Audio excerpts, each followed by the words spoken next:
El cielo. Ven con nosotros en un viaje de descubrimiento del recuerdo de quiénes somos. Sumérgete en tu mente y permite que se te transporte fuera del tiempo y fuera de este mundo a otra dimensión, cuyo glorioso esplendor no puede expresarlo el lenguaje. Mas tenemos que utilizar palabras para reflejar la inefable realidad que está más allá de todas las palabras, de modo que traigamos a nuestra memoria la radiante abstracción del cielo, la cual ha sido reemplazada por nuestro mundo de cosas específicas concretas. Nuestra memoria nos transporta de nuevo a este estado de santidad, donde en el principio, antes de que hubiese siquiera un concepto de principio, está Dios, nuestra fuente y la fuente de toda creación. Una perfección y un resplandor cuya magnificencia está más allá de la comprensión. Un amor y una ternura de tan infinita naturaleza que la conciencia no podría siquiera comenzar a conocerla. Una prístina quietud de constante dicha. Un fluir estático sin fricción alguna que lo impidiese. Una vasta, ilimitada y todo abarcadora totalidad, más allá del espacio, más allá del tiempo, en la cual no hay principio ni fin, puesto que jamás hubo un tiempo o lugar donde Dios no estuviese. Dios, nuestra fuente, es el todo y comparte esta totalidad con nosotros. Es un compartir sin límites y sin que se detenga lo que en verdad es. Por lo tanto, como parte de nuestra fuente, nosotros compartimos todas sus cualidades, incluso el ser un co-creador. La creación, al igual que el espíritu, es abstracta, informe e inmutable. Su naturaleza es la unidad, cuyo conocimiento significa que no existe un lugar donde termine el creador y comience lo creado. No hay límite, ni diferenciación, ni separación. Sin embargo, incluido en este conocimiento está el hecho de que nosotros no somos la fuente de la creación, aunque permanecemos uno con ésta. ¿Puede tener comienzo la mente de Dios? ¿Puede tener final la mente de Dios? ¿Puede un pensamiento que es parte de esa mente ser distinto de ésta? Seguramente que no, puesto que no existe sujeto ni objeto en el estado de cielo, ni existe observador ni observado. No existe la percepción, sencillamente existe el conocimiento total de quiénes somos. Una gloria de tan unificado resplandor que los conceptos de adentro a afuera no tienen significado alguno.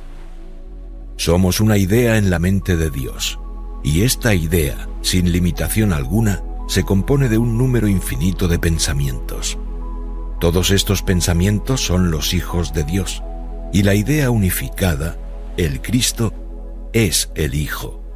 Por lo tanto, todos los pensamientos de Dios son creación, y puesto que la mente se extiende, los pensamientos ilimitados que la mente de Dios extiende son el Cristo. Somos los pensamientos informes que pulsan desde esta vasta mente, mas estos pensamientos son abstractos y no tienen contraparte para las formas específicas del mundo. Como pensamientos en la mente de Dios, emulamos el proceso de la creación, y nuestras extensiones son nuestras creaciones. Conocemos a nuestro Creador fuente y sentimos gratitud total por ser parte del todo. La gratitud es un cántico continuo que lo creado le canta a su fuente, en feliz acción de gracias por el conocimiento de su santidad como parte de la fuente. El ser de Dios es amor, y el amor sin final fluye constantemente entre creador y creado, íntegro e ininterrumpido. Es la fuente de todo ser, y es de por sí todo ser. El amor es el manantial mismo de Dios, la esencia de espíritu y mente, desde el cual los grandes rayos de esplendor irradian todo lo que pertenece al reino: verdad, dicha, unidad y paz. Esta es la realidad, nuestra verdadera herencia como hijos de nuestra fuente, que nos dice: todo lo que tengo es vuestro. Totalmente en reposo, el Hijo está en casa en el conocimiento dentro de la mente que lo creó. Esta es la realidad que Dios estableció, eternamente inmutable, eternamente perfecta. Esta es su verdad eterna. Dios es. Sus hijos son uno con Él en perfecto amor, perfecta inocencia y perfecta paz. 2. El descenso al infierno. Repentinamente surgió de la nada un aparente pensamiento en la mente de uno de los hijos de Dios. ¿Puede haber un opuesto a aquello que es? Un componente hijo, una parte del todo, quería tener la experiencia de ser el todo, la fuente de todo ser, y quería negar y reemplazar a nuestra fuente. Inherente a este pensamiento era el limitar lo ilimitado, darle forma a lo informe, concretizar la abstracción y fabricar lo específico. En resumen, un rechazo a nuestro creador fuente y a la creación establecida por él. Un pensamiento inconcebible en la realidad, mas concebido de algún modo. Esta locura, esta diminuta idea loca, ¿puede haber un opuesto a aquello que es? Se difundió como un rayo láser a través de toda la filiación como un virus infeccioso. Se experimentó como el impacto de un rayo que hizo añicos la quietud del cielo y pareció arrojar a los hijos de Dios fuera del reino, hacia una dimensión de tinieblas y vacío. Fue como si una región parcial de la mente de la filiación, cual fina capa de celofán, se desprendiese hacia la nada. Una disonante cacofonía de sonido pareció emerger. He roto el todo porque he establecido mi autocreación. Me he convertido en mi propio creador, mi propia fuente. Quiero ser concreto, específico, especial. Limitaré lo vastamente ilimitado. Estructuraré lo informe. Erradicaré la totalidad del amor y lo encapsularé dentro de lo individual, específico y concreto. Incluso en este vacío, permaneció en la filiación la conciencia de que no podíamos hacer esto en realidad, aunque podíamos creer que estábamos en una dimensión alterna. Utilizando el poder de nuestra fuente, creíamos que podíamos negar a nuestra fuente. Era como un gran experimento en una realidad alterna. Mas sabíamos que no podía hacerse en ese perfecto estado de amor y santidad, y por consiguiente, para entronizarnos a nosotros mismos como creador, tuvimos que abandonar el reino. Únicamente al separarnos de nuestra fuente y al negarla, oponiéndonos a la esencia del amor, podíamos creer que esto podía lograrse. El resultado de este experimento lo hacía aparecer como si hubiese un fallo inherente en la creación y en la divinidad que hacía a Dios impotente e imperfecto, y por lo tanto desvirtuaba la creación. Yo, como uno de los componentes de la filiación, experimenté estos pensamientos que parecían ser como una espiral descendente, la cual iba encreciendo hacia un tono de violenta intensidad. Fue una experiencia de absoluto terror e intenso miedo, emociones de pérdida y de pesar que no tenían paralelo, puesto que no los había experimentado antes. La certeza había desaparecido, el conocimiento se había desvanecido y yo no lo entendía. ¿Qué estaba sucediendo? ¿Dónde estaba yo? ¿Qué era yo? Pensaba para mis adentros que esta experiencia de vacío, no ser, no espíritu, era otro, lo opuesto de nuestro hogar y del amor. La unidad había desaparecido para mí. Allí donde todo había sido uno, comenzaron a aparecer formas opacas, y ahora percibía separados muchos hijos componentes de Dios. 3. Tres grupos. Tres grupos de pensamientos forma opacas parecían estar surgiendo. Un grupo de luz, la manifestación del Espíritu Santo de Dios. Un grupo sombrío que contenía el pensamiento original de separación con el cual se identificaba. Y finalmente, un grupo intermedio que de algún modo estaba atrapado entre los dos. Por alguna razón, los ahora separados o individuales componentes de la filiación parecían ser casi electromagnéticamente atraídos por uno de estos tres grupos. Yo me encontraba en el grupo intermedio. Me había infectado con la ignorancia y al perder el conocimiento total, creía que era posible que se lograse este pensamiento de separación. El golpe de cruzar fuera del cielo hacia el vacío producía esta intensidad de angustia, miedo y olvido.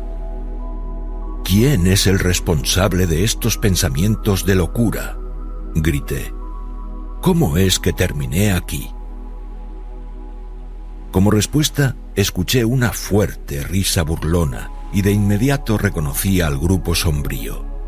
Ese pensamiento original, el cual había aparecido ahora en forma opaca, se unió con otros hijos componente. Estas formas de pensamiento parecían estar pensando: hemos logrado lo imposible y lo inconcebible, la autocreación. Hemos dado origen a algo que está totalmente separado de la realidad. Hemos usurpado y arrebatado el poder de Dios y nos hemos convertido en nuestra propia imagen. Ahora nosotros somos dioses, autocreadores y autocreados. Nuestro experimento ha tenido éxito. Además, sabemos que nuestra fuente no puede detenernos porque comparte todo su poder con nosotros. Hemos logrado lo que queríamos al liberarnos del reino. Dios no puede ser todo porque no puede evitar que parte de él se separe. Le negamos a la causa sus efectos y de ese modo le hemos negado a él su existencia misma. Hemos destruido a Dios.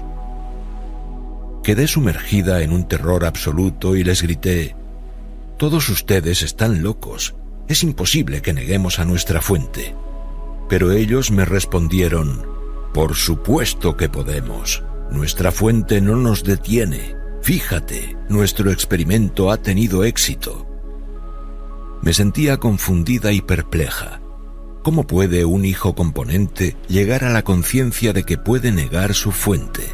¿Acaso están tratando de retar a Dios a que los detenga? Mi terror hacía que sus alardes pareciesen ciertos, pero en alguna otra región de mi mente yo sabía que era imposible. Yo estaba experimentando como real lo que no podía ser real, y no lo entendía. Era bastante obvio que a ellos no les importaba el reino, porque su única conciencia era la total oposición a la verdad, y su intención era existir en una dimensión opuesta al cielo y a Dios. Profundamente desesperada y afligida, busqué ayuda a mi alrededor y percibí una gran luz que emanaba de las que parecían ser otros pensamientos forma. Me dirigí hacia este grupo de luz y le supliqué por ayuda y comprensión. Ante la presencia del amor que me rodeaba, sentí una tranquila seguridad desde estos extraordinarios seres, quienes, aunque conscientes de aquella tonta idea loca, no se habían contaminado con ella, porque jamás habían perdido la memoria de su amorosa fuente.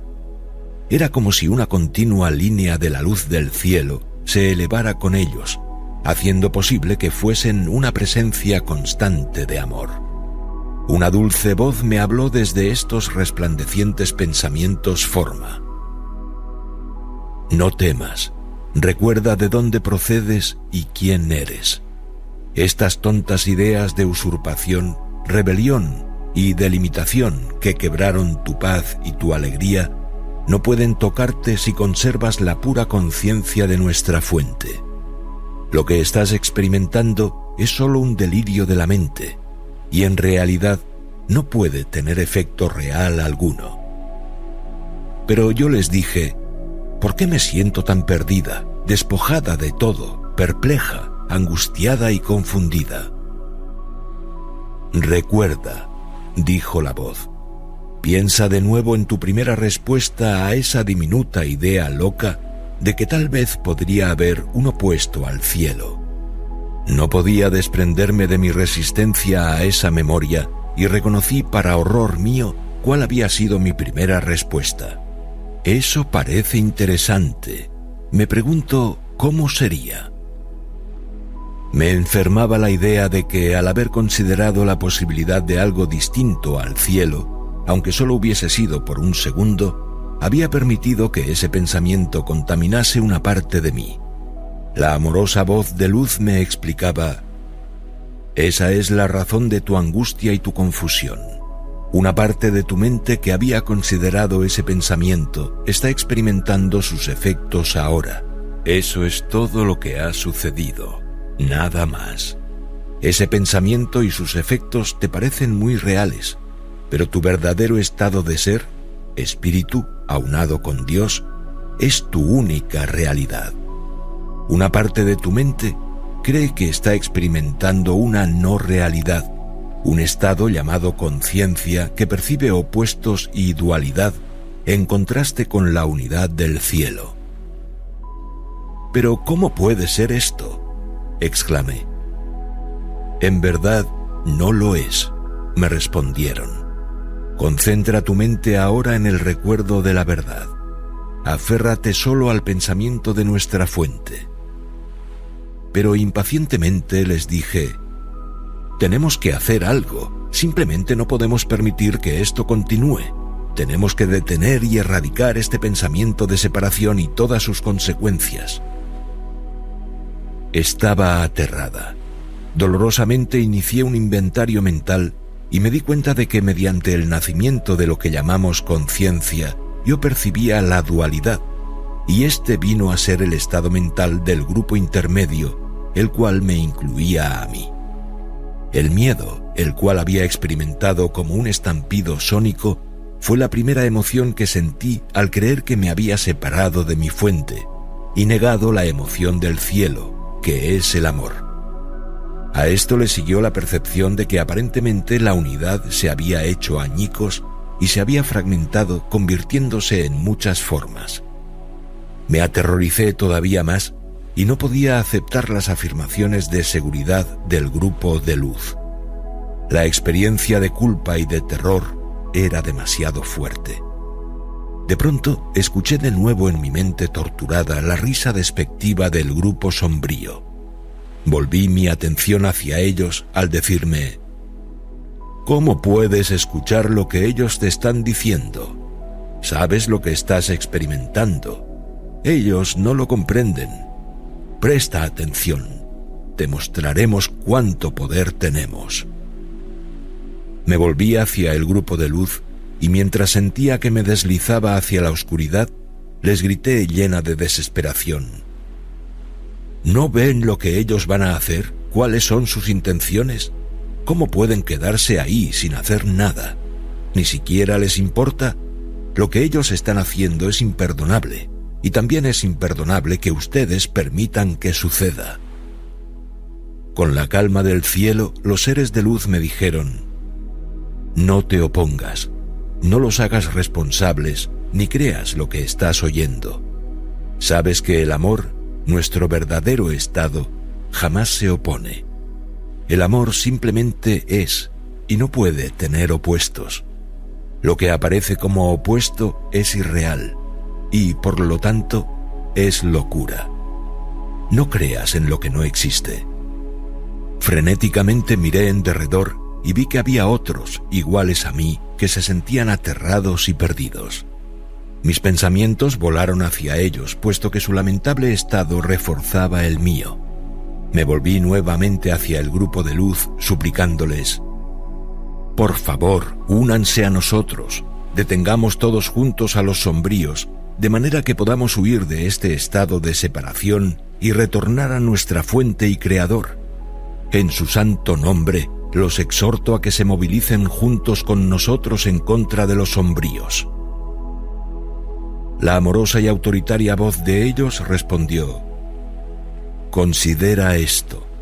Al oponerte a estos pensamientos te estás separando de la filiación, y entonces harás la separación real en tu mente, sin mencionar tu propia culpa por, primero, haber estado interesado en estos pensamientos. Al otorgarles este poder, creerás que su demencia tiene ahora la posibilidad de lograrse. Si estos pensamientos verdaderamente no tuviesen realidad alguna para ti, no te molestarías en oponerte a ellos. Al hacerlos reales en tu mente, no podrás evitar el volverte parte de lo que inevitablemente será su consecuencia. Recuerda que eres uno con nuestra fuente y que todo lo que Él tiene es tuyo. Sopesé estos pensamientos y traté de lograr claridad interior, mientras el caos me rodeaba y me sumergía, jalándome hacia un vórtice de terror y de odio de mí mismo. Era consciente de que otros se iban a pique conmigo en esta espiral de miedo y de culpa, y en este vacío de obscuridad llamaba frenéticamente a aquellos que se hallaban tan perplejos como yo. Unámonos. Sabemos que el grupo de luz no nos ayudará por razones que no están claras para mí. Debemos actuar por nuestra cuenta. Juntos nos opondremos a los componentes sombríos, evitaremos sus malvados designios en contra del reino y de nuestro Creador. Podemos derrotar a los sombríos a nuestro modo. Y así, todo estaba listo para la guerra. Me uní con otros componentes y juntos condujimos las fuerzas de este grupo intermedio que quería retornar a aquella prístina quietud del cielo. Aún no tenía conciencia de que al volverle mi espalda al mensaje de los seres de luz, yo misma había caído en la trampa, y también aquellos que me seguían hacia una irrealidad que era una negación del verdadero Dios y un descenso mayor aún hacia el infierno.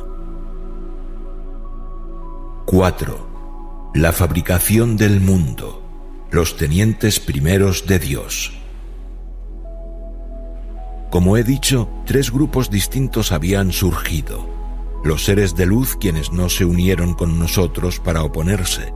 Los seres sombríos, quienes se deleitaban con el poder que le habían arrebatado a su fuente. Y el grupo intermedio, quienes se encargaron de defender a Dios y de derrotar a los sombríos. Ahora me daba cuenta de que había desarrollado una mente dividida, diferente de los miembros de los otros 2 grupos.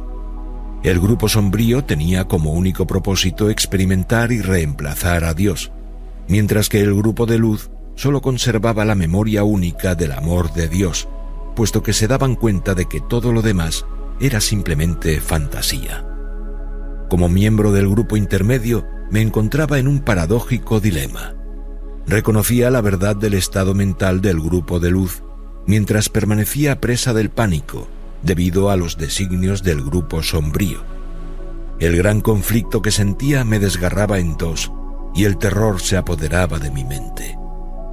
Reflexionando ahora, puedo entender que al nombrarme a mí misma como teniente primero de Dios, en guerra con las fuerzas de las tinieblas, había caído en un abismo infernal fabricado por mí misma. Al hacer de mí esta imagen de portavoz de Dios y defenderlo a Él y a su reino, me había precipitado más profundamente aún hacia la separación. En retrospectiva me doy cuenta de que Dios no necesita defensa alguna, ni la necesita a su reino. La verdad es, y lo que aparece como lo que no es simplemente un delirio de la mente. En ese momento yo no me daba cuenta de cuán atrapada por las ilusiones estaba mi mente en verdad. Las intenciones del grupo sombrío me preocupaban, pues reconocía que querían fabricar lo opuesto al cielo, un mundo cuyo fundamento era la muerte del Dios vivo. Y sin darme cuenta me hice instrumental al ayudarlos a que lo hiciesen.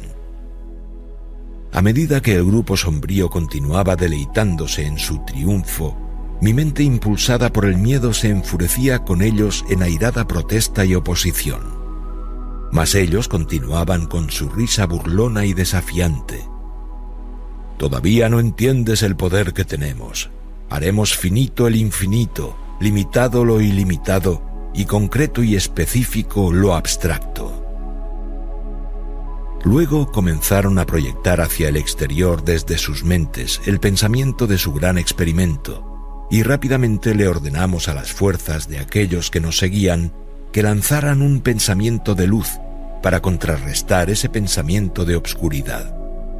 Al hacerlo, contemplé la formación del cosmos como una gran explosión. Quedé mudo de asombro. La luz que lanzamos en contra de la obscuridad, tal como dos titanes al chocar, se habían incorporado a la obscuridad en forma de luces, llamadas ahora estrellas y planetas. Las palabras del grupo de luz retornaron a mí como una verdad que penetraba el centro mismo de mi ser. No te opongas. Al oponerte a estos pensamientos los harás reales en tu mente y no podrás evitar el convertirte en parte de lo que inevitablemente será la consecuencia. En ese instante único, la iluminación alboreó en mi mente y comprendí plenamente la verdad. Las palabras no pueden comenzar a expresar la profundidad y lo patético de mi tristeza. Dolorosamente me di cuenta del trágico error que había cometido. Cuán profundamente angustiada me sentía. Había agravado mi error de alejarme del amor. Primero al considerar por una fracción de segundo la posibilidad de que hubiese algo opuesto al cielo, y luego nombrándome como el guardián de la verdad, aunque mi propio fundamento era una mentira.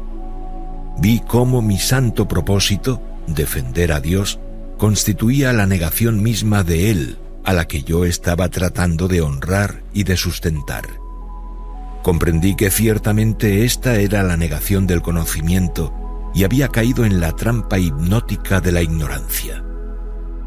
Ahora que mi mente contemplaba el comienzo del cosmos, traté con premura de detener la oposición del grupo intermedio a las autofabricadas fuerzas de poder, determinadas a atacar a Dios y a fabricar un mundo que fuese lo opuesto al cielo. Alcé mis brazos y grité: «Escuchen, los extraordinarios seres de luz tenían razón. Al oponernos a los propósitos de los sombríos, hemos hecho real el error de su pensamiento al creer en el mismo. No podemos oponernos a ellos porque nuestra verdadera naturaleza es el amor, y el amor ni condena ni se opone. Además, puesto que ellos son parte de la filiación, solo estaríamos atacándonos a nosotros mismos al atacarlos a ellos. Debemos abandonar este campo de batalla inmediatamente. Por favor, síganme. Esta vez no los llevaré por mal camino. Les suplico, apártense de esta locura antes de que se hundan completamente en este loco delirio». Pero ya era demasiado tarde. Muchos miembros del grupo intermedio ya se habían enredado en el mundo de poder de la oposición y me dijeron como respuesta: «Déjanos en paz. ¿No ves que estamos luchando por la causa de Dios y su rectitud? Somos los verdaderos hijos de la luz, porque nos importa lo que está pasando, en contraste contigo y con tus compañeros.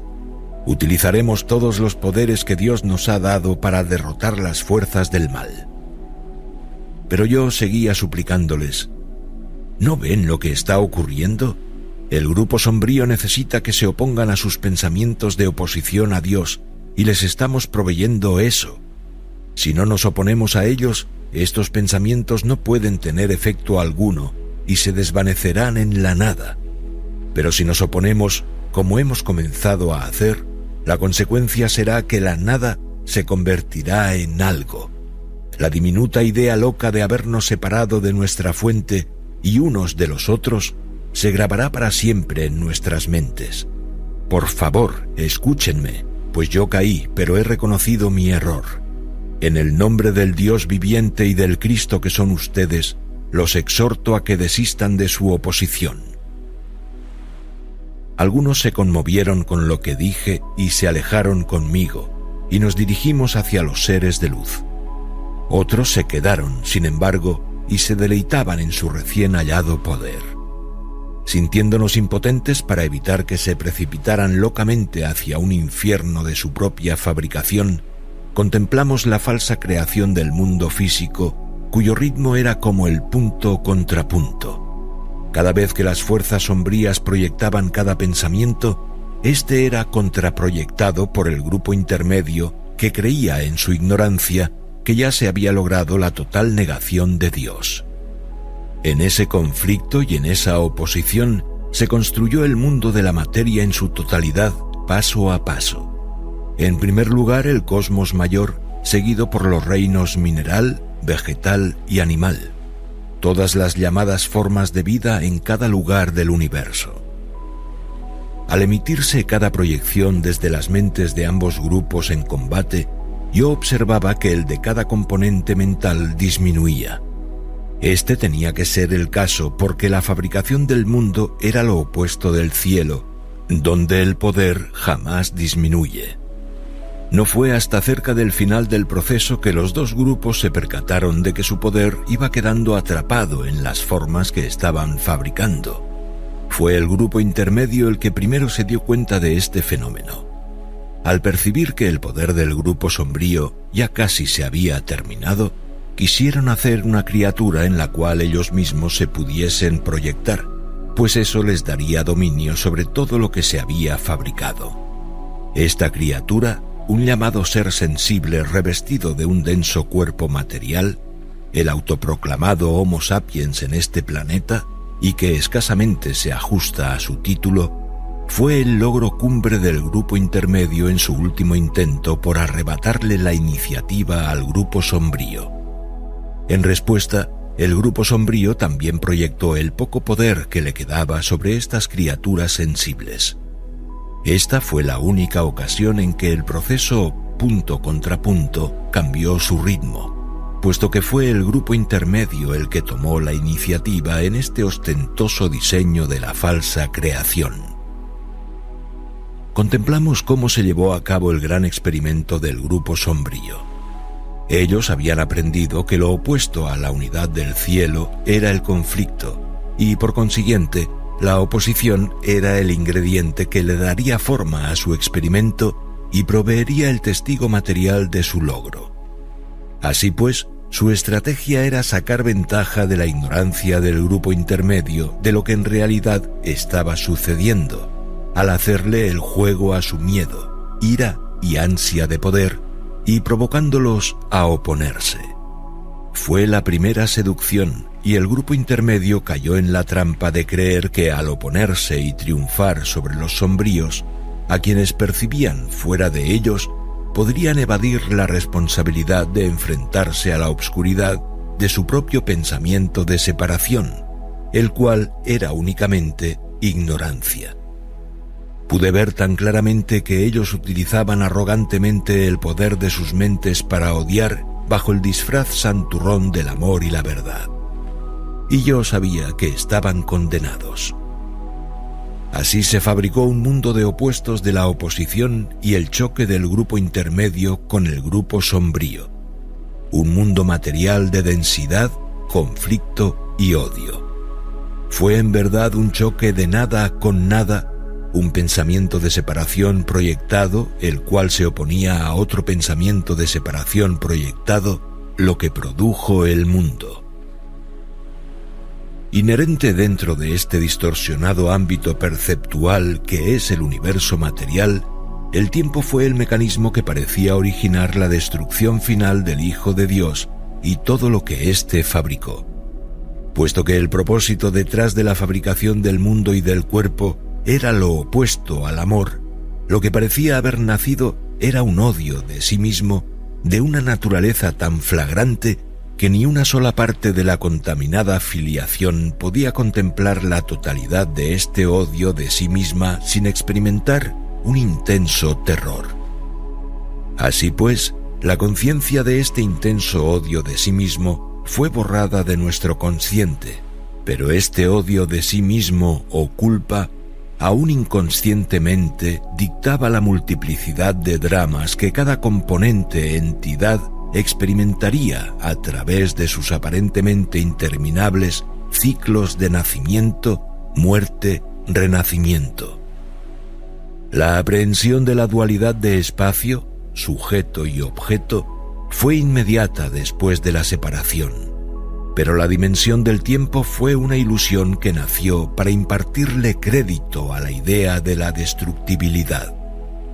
Parecía fijar para siempre la aparentemente interminable repetición de todas las figuras y formas del odio de sí mismos o la culpa de los componentes que habían sido atrapados en un estado mental ilusorio.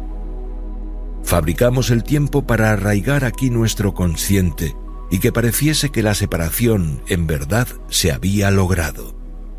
Por lo tanto, el grupo sombrío podía jactarse de que Dios no puede destruir lo que Él creó, pero nosotros podemos destruir lo que hemos fabricado.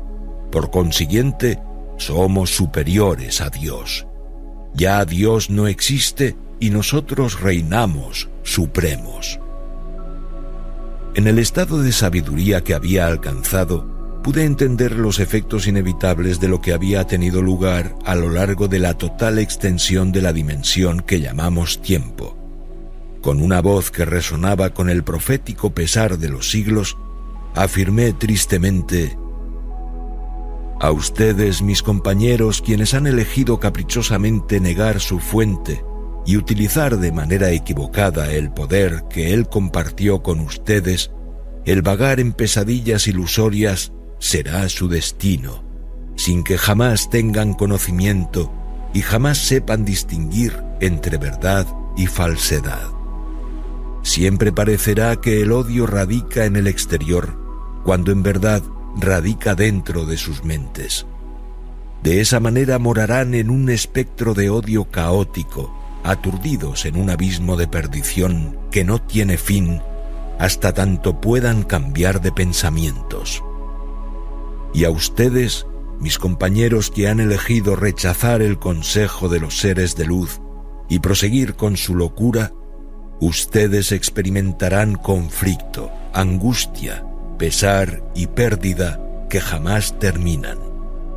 Solo cuando puedan aceptar que estaban equivocados y vean que la obscuridad y la separación radican en su interior, desaparecerá su arrogancia.